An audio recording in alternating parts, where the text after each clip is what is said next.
Our YouTube, man. Let's get right into it. It's gonna be a very short video.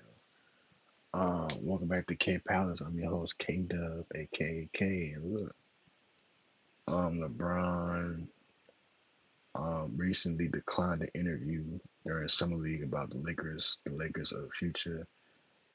He declined to speak. He said like, bro, he ain't nothing to talk about.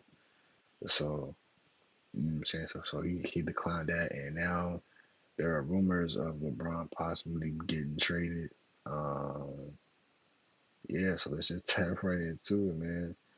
If the Lakers trade LeBron, I ain't gonna lie, they're still gonna be. I mean, they still gonna be good, obviously, because you got Luca, Austin Reeves still over there. Then you just got DeAndre Ayton.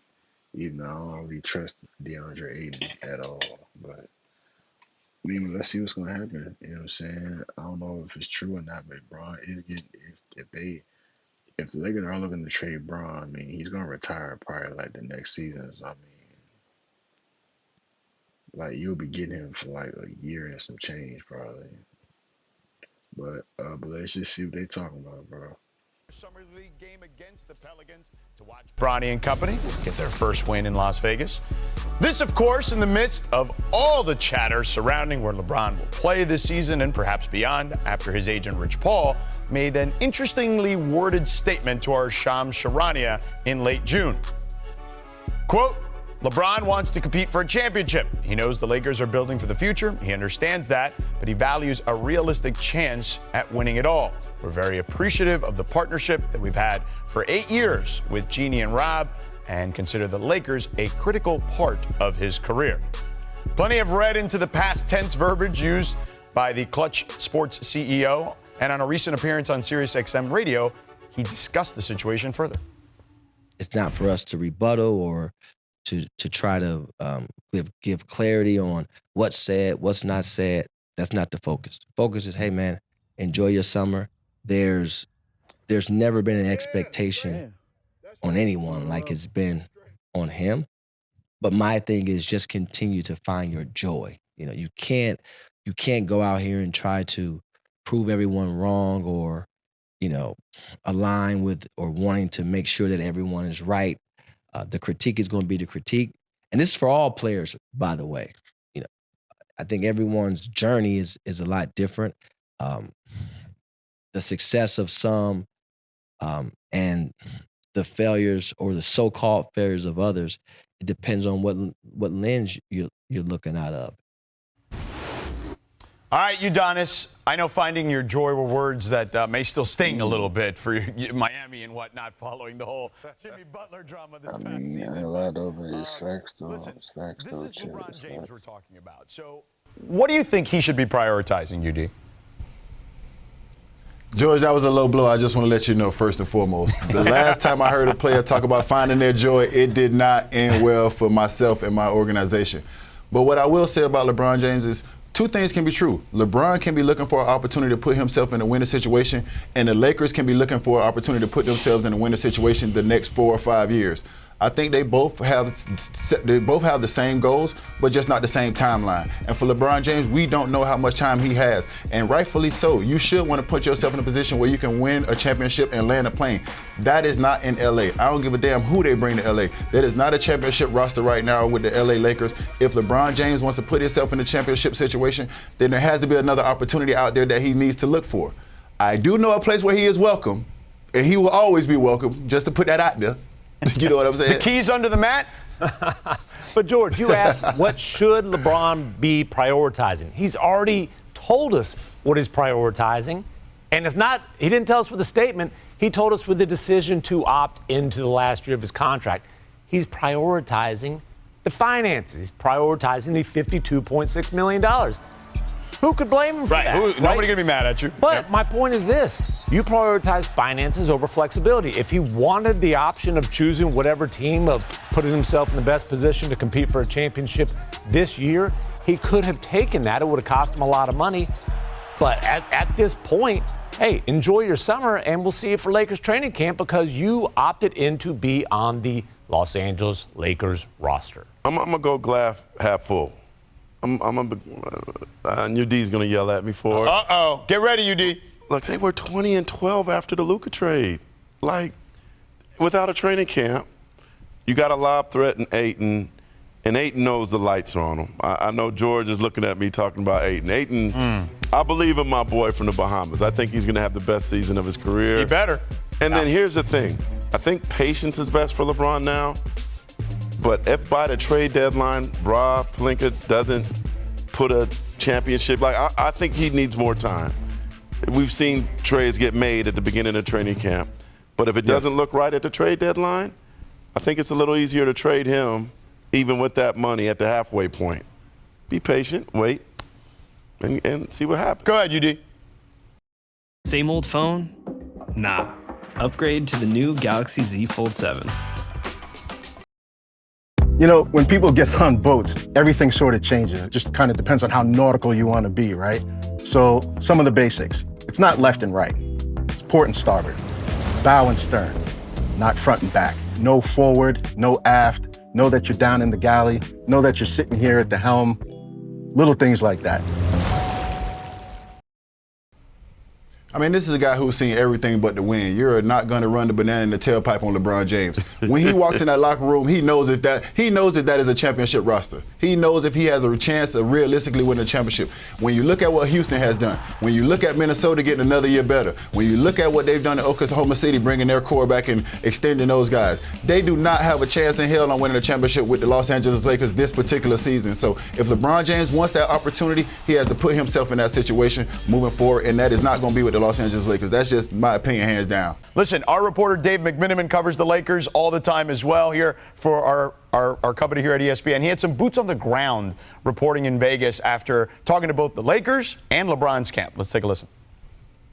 The question on everybody's mind is, where will LeBron be playing next season? Some have posited that the true cause of this situation was the Lakers not offering LeBron a contract beyond next season, but Rich Paul told me that they never asked for one. Paul also made it clear to me that LeBron has not asked for a trade, and Paul hasn't even discussed the possibility of wanting a trade in the future with the Lakers. Paul did tell me that 4 teams contacted him with interest in trading for LeBron, though. Now, I asked LeBron just before tip-off if he'd like to join the broadcast to discuss everything, and he told me, quote, "I ain't got nothing to talk about." Okay, listen, stars turn down interviews all the time, but I mean, there's kind of something to talk about, at least a little bit here. All right, look, let's get in our front office insider, Bobby Marks, who joins us now from Vegas as well. All right, 4 teams have allegedly reached out in interest about trading for LeBron James. Bobby, who could realistically get a deal done, though? Well, that's the biggest question, George, is like, what does LeBron James want? And here's a player, one of 2, that has a no trade clause in his contract. His contract's at $53 million. Certainly when you look at teams like Golden State, that would, of course, probably make the most sense when you're trying to swap Jimmy Butler out for LeBron James. That trade actually works when you look at it from a perspective. The question would be, of course, would the Lakers want an extra year of Jimmy Butler? Remember, this is a team that's prioritizing cap space post LeBron James. I think the second team, of course, is the New York Knicks. Of course, when you look at a player like Karl Anthony Towns, that trade matches. They have players like OG Anunoby, Mikal Bridges, Josh Hart. It does become a little bit complicated because of the finances. And of course, the Los Angeles Clippers right across the way. But as we've said, it would cost you something to trade a player like Kawhi Leonard, perhaps. So that's the biggest question there. I think unrealistic teams are potentially Cleveland. Cleveland will certainly be mentioned a lot if LeBron James ever became available because of their finances in the second apron. It is unrealistic that the Cleveland Cavaliers could potentially trade for LeBron James. I do think realistically, if he became a free agent, now that opens up the door for a lot of teams to go out and sign him there, because I keep on going back to that statement. He wants to compete for a championship. And in any trade, as you guys know, it's going to take 2 or 3 players from that team to potentially trade away that he would be walking into. All right, so let's bring back the full panel here. UD, where do you think is the best place for LeBron at this stage of his career? Come on now, George. Don't do me like that.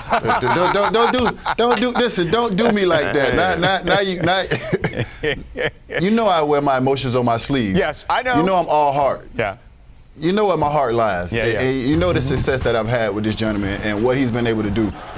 So I would love for that to be a situation that really manifests itself and occurs. But at the end of the day, man, like I said before, LeBron James has earned the right to go and put himself in a situation win the championship as soon as possible. And the Miami Heat are a situation where I love that organization, but we're trying to figure things out right now. So is that a situation for him? He has to look at that and figure that out for himself. But, you know, we have great pieces. We have Tyler Hero. We have Bam Adebayo. We just made some moves. So we'll see what happens, man. But at the end of the day, man, I love Bron. I'm going to be a fan of his wherever he goes. And I got a chance to land my own plane. I know how special that was for me to put myself in that situation and have that experience. And he deserves that experience as well. I am all for the return of the king, to borrow from the Wendy and Mac 10 book title, but not to Miami. Yeah, I ain't gonna lie to y'all. I fell asleep in this one. Man, listen, man, Bron getting traded, man. I'm gonna be completely honest with you. Bron getting, I don't know where Bron will go. I mean, I seen the Mavericks, I seen the Cavs, I seen Golden State been trying to get Bron. I seen the Clippers. I don't get that one. I mean, obviously Dallas, but you got Cooper Flag, AD. You don't need Bron over there. Bron can go to like a Minnesota, like Timberwolves, get Julius Randle out of there, and then he can play in the fourth. I mean, if you're gonna go and stay, I mean, like who don't want to go play for Golden State? Ain't gonna play with Steph Curry. But I don't see LeBron getting traded. You know what I'm saying? I think it's just like rumors and they try to have something to talk about. But I don't see Bron getting traded nowhere at all. To where it all began, to where he went back and delivered the only title in the last however many thousand years of Cleveland pro sports history, but not this year. Play it out with the Lakers this year. You'll have all the options on the table next summer. Go back to Cleveland next summer. They're not giving up pieces to get you in that case. They've got a loaded roster. Well, they can't really do it, to be honest, as Bobby mentioned. Yeah, and so go back next summer, go home next summer, and help the Cavaliers get over that big old hump again, and they would have a real deal championship chance adding LeBron to that roster. Cleveland, this is for you. What do you think, Mark? New York, New York. What? You got to go to the Big Apple, man. If you're going to go somewhere, go big. That's the #1 market. Jay-Z going to be there to watch you. You get your former coach, Mike Brown. You get to play with him. Join Worldwide West. The Knicks, as Bobby Mark said, they have people that actually the Lakers might be excited to get back for him.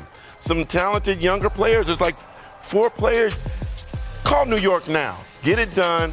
Get him in the Garden. Get him back with Mike Brown. And just box office with him there internationally. Listen, come on, man. That makes the most sense. I'm not trying to disagree with a Hall of Famer, but what I'll say is this. If he were to go anywhere else, I don't want him in a 4th uniform. That's just me personally. So to me, it's either go back to Cleveland, go back to Miami, if he were to leave the Lakers, which I actually don't believe will happen, if we're being honest. So.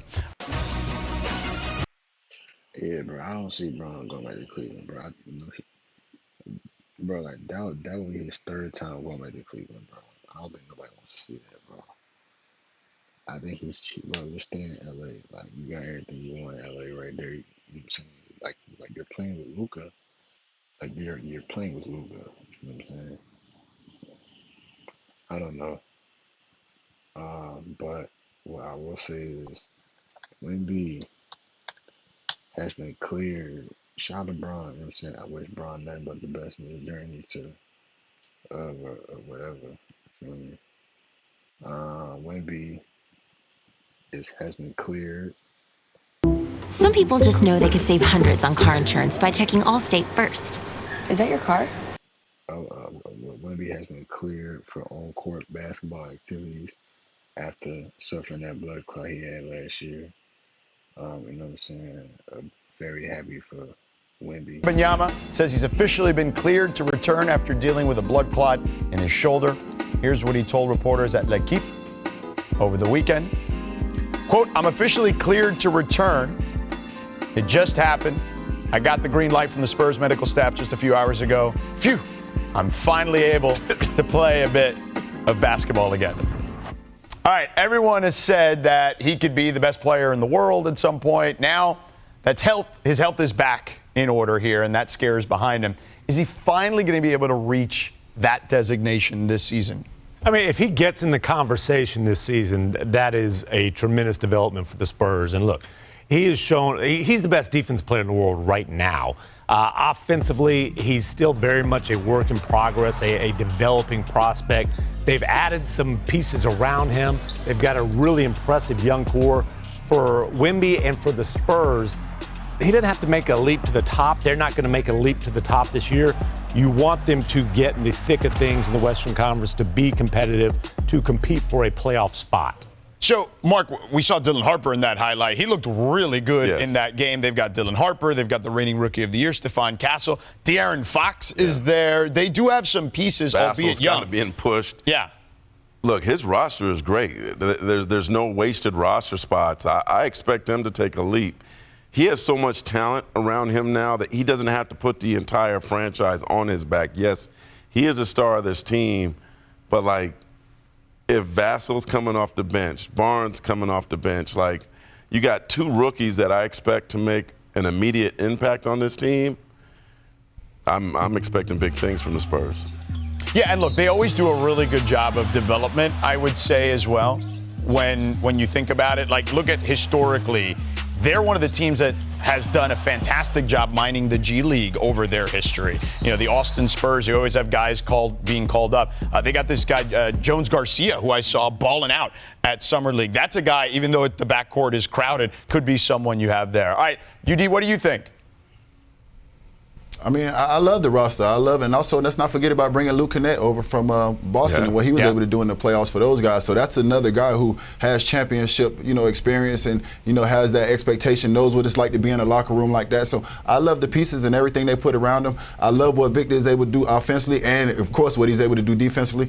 I would love for him to cut those threes down. I know he shoots around 8 or 9 threes. I'm a little old school. I want him to get in there and dominate a little bit more with his size. But, sky's the limit for Victor Wembanyama. I just think this team needs a couple more mango seasons. You're out there in the West, and everybody is continuously getting better. And, it's a lot of ground for those guys to make up from where they were last year, even though they added those pieces as the West continues to get better. Well, and I think there's such a great unknown to this roster. I think just because they traded for De'Aaron Fox in February, and we really saw a limited body of work with him and Victor Wembanyama here, and I think there is a newness. And the only way is to get better. When you're in the Western Conference, if you don't improve your roster, and I think San Antonio did that in the draft, suddenly with their 2 picks led by Dylan Harper and then Luke Cornett, and then they get Kelly Olynyk in a trade, they did get better. But is that good enough to get into that top 6 of the Western Conference? And I think there's the great unknown for that. Yeah.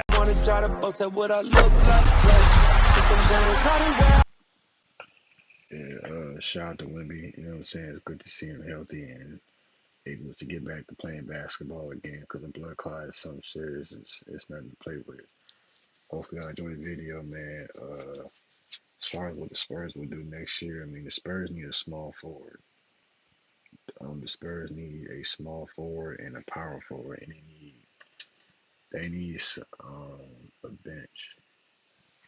You know what I'm saying? I think they need like a small forward, somebody who can kind of help D Fox and Wemby take the pressure off of them, in my opinion. They need somebody to take the pressure off them. And yeah. But Wemby, I mean, bro, he's 7'4", bro. He should be in MVP conversations, bro. And Defensive Player of the Year conversation. I think he would have won that a couple years back or this year if he didn't get the blood clot. But yeah, man, it's a lot going on in the league right now. Hopefully y'all enjoy the video. Also, Cooper Flag is out for the remainder of Summer League. I'm not surprised. I mean, usually with high draft picks, they kind of like don't play them for a good amount of time in Summer League anyway. So I guess it's good to take him out because you never know, like he might get hurt or something during Summer League, and then he out for the season, kind of like what happened to Chet. You know what I'm saying? Chet went to the Drew League, messed up his foot, and then he wasn't able to play his rookie year. So better to be cautious and kind of like think long term and what's the smart thing to do. And taking Cooper Flag out of Summer League, is it the smart thing to do? I don't know. But obviously, his team, you know what I'm saying, his brand probably told him, yeah, nah, can't have him playing like the worthless summer league game. You know what I'm saying? So, yeah, hopefully y'all enjoy the video. Y'all like, comment, subscribe if you're new, man. I'm gone.